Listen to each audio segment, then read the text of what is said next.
Boker Tov, Eliana. Bonjour Olivier. Nous sommes le lundi 13 mai.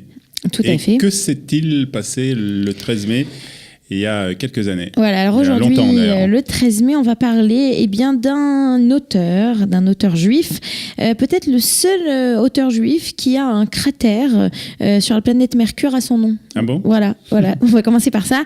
C'est de Shalom Aleichem, le célèbre écrivain yiddish qui de son vrai nom Sholem Naumovitch Rabinovitch, dont j'aimerais vous parler ce matin, puisqu'il est né un 2 mars 1859 dans l'Empire russe, mais qu'il est mort un 13 mai 1916 dans la ville de New York. Voilà, New York. Et puis c'était quand même, ça peut être peut-être le père de la littérature yiddish comme on l'a connu. Entre autres, c'est lui qui a écrit un très célèbre livre, Un violon sur le toit, qui a été traduit. Comme ça s'appelait plutôt Tevier le laitier, et ce Tevier, donc Tuvia Tevier le laitier, c'est devenu Un violon sur le toit, et qui est devenu peut-être le plus grand succès qui montre ce qu'était que la vie juive. Comédie musicale qui a été reprise partout en Europe de Broadway. l'Est avant la guerre, exactement. Alors il est né, comme je vous l'ai dit, du nom de Sholem Naumovitch Rabinovitch.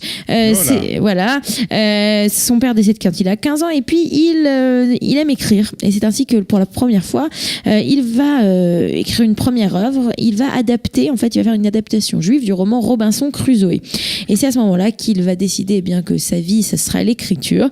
Il va prendre comme pseudonyme Shalom Aleichem, qui est en fait comme si on disait bonjour. En yiddish, c'est Shalom Aleichem, on répond Aleichem Shalom. Et il va donc faire des études, et puis il va chercher un emploi, et il va donner des cours à une jeune femme qui s'appelle Olga Goldie Love. Et après lui avoir donné ses cours, il va l'épouser.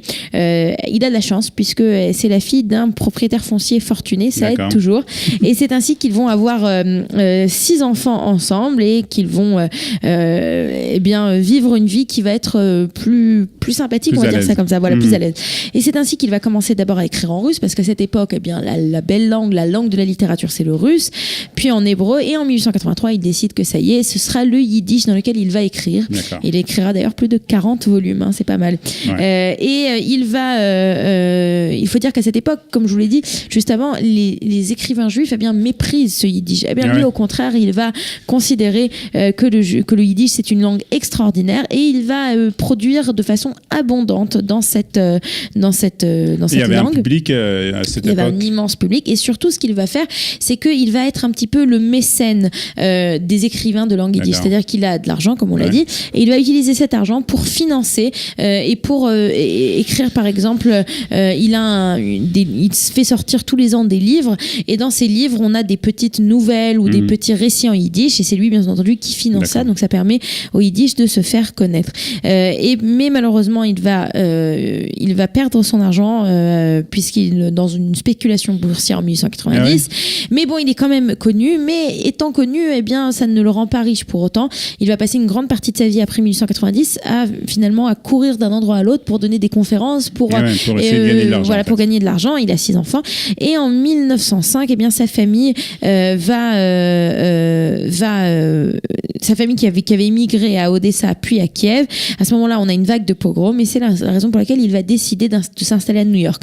Et sa famille, elle, reste à Genève. Alors il va faire des allers-retours entre les deux, ce qui ne va pas aider pour sa santé, et puisqu'il va entre autres contracter une tuberculose, et au bout d'un moment, il se rend compte que ça fait un petit peu trop. Il va prendre toute sa famille, ils vont tous s'installer à New York, et c'est à New York en fait qu'il va vivre les dernières années de sa vie. Il va continuer bien sûr à New York à écrire, propager, mais il va mourir à l'âge de 57 ans en 1916, donc il va pas y rester très longtemps.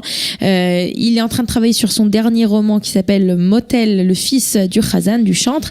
Il va être enterré au cimetière du Mount Carmel, qui est le grand cimetière juif dans le Queens, et ses funérailles, c'est quand même une des les plus grandioses de l'histoire de New York. On a plus de 100 000 personnes en 1916 qui viennent l'accompagner à sa dernière demeure. J'aimerais juste vous citer une des œuvres. Des œuvres, on en a parlé, mais une phrase qu'il avait l'habitude de dire. Il disait: la vie est un rêve pour le sage, un jeu pour le fou, une comédie pour le riche et une tragédie pour le pauvre. Et je pense que il a un petit peu vécu toutes ses vies, puisque il était sage, il a joué un petit peu trop, donc il était fou. Il a écrit des comédies et puis il y a eu une période de sa vie où il était pauvre, donc c'était une tragédie. Voilà. Une belle vie en tout cas de ce grand écrivain. Shalom Aleichem, merci de nous l'avoir raconté. Avec plaisir. Une bonne journée à vous. Au revoir. À bientôt. Bye bye. Vous aimez l'histoire juive ? Retrouvez Liana Gurfinkel dans Un jour notre histoire sur Studio Kalita, c'est tous les matins, pour découvrir ensemble les événements et les personnages qui ont fait notre histoire.